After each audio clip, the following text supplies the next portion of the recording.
È l'ultimo collegamento questo dal Vinitaly 2019, ormai Vinitaly è pressoché chiuso, ma grande è stato l'interesse per questa edizione, Presidente. Siamo col Presidente Marco Degheri, Presidente di AIS Veneto, perché tutto il sistema vino, il mondo del vino, ha trovato in questa edizione grande spazio per tutti i temi che erano interessanti e che ovviamente voi avete portato avanti come sommelier.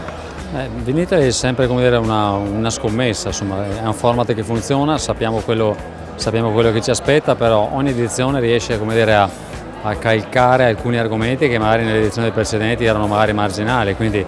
una volta di più si conferma un grande contenitore capace anche di accendere la discussione, questo lo rende una volta di più uno spazio molto interessante. Chi ha contribuito anche per accendere questa discussione siete voi di AIS Veneto, grazie al tema che avete proposto per il congresso nazionale che si terrà a novembre qui a Verona, che è legato, diciamo, alla conoscenza del territorio, all'enoturismo, in qualche modo a essere ambasciatori di un vino ma anche di un territorio. Insomma, la notizia poi è trapelata ormai platealmente, insomma, avremo il congresso nazionale qui di AIS a novembre prossimo, il 22, il 23 e il 24 novembre. Pare che la notizia stia girando, insomma, ho colto con piacere, come dire, questo senso di attesa e anche di sorpresa per certi versi del mondo della produzione, in particolare quella veneta che giustamente si sente, come dire, padrona di casa e quindi ha anche tanto quanto noi voglia di presentarsi nei migliori dei modi per questa grande occasione. Dicevi, Presidente, in una precedente intervista che siamo a poche settimane anche dall'approvazione della legge sull'enoturismo, quindi diciamo una filiera che in qualche modo arriverà dritta fino a novembre. Insomma, è notizia di ieri, giusto poche ore fa, insomma, il Ministro Centinaio ha fatto una presentazione ufficiale del testo di legge, credo che ormai sia addirittura d'arrivo sull'approvazione in Gazzetta Ufficiale, ma insomma la strada è segnata, insomma, c'è qualcosa di più che un'idea campata in aria, ma un progetto che anche dal punto di vista legislativo è giunto al termine e che inizia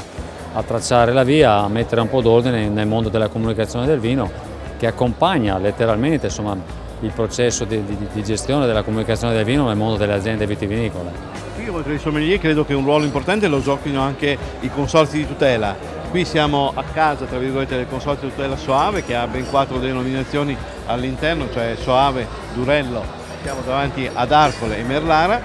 che ovviamente supporteranno i produttori in queste novità che riguardano appunto l'accoglienza, l'ospitalità, oltre ovviamente alla divulgazione del vino stesso. Diciamo, insomma, che AIS Veneto da sempre ha avuto un ottimo rapporto con tutto il mondo consortile in ogni angolo del Veneto, di questo ci sentiamo molto onorati e le grandi cose che riusciamo a fare in questi anni lo dobbiamo sicuramente anche al sostegno e all'appoggio che i consorzi hanno sempre dato al nostro lavoro, quindi è un rapporto fluido, virtuoso che ci teniamo molto stretto. Quindi avanti insieme,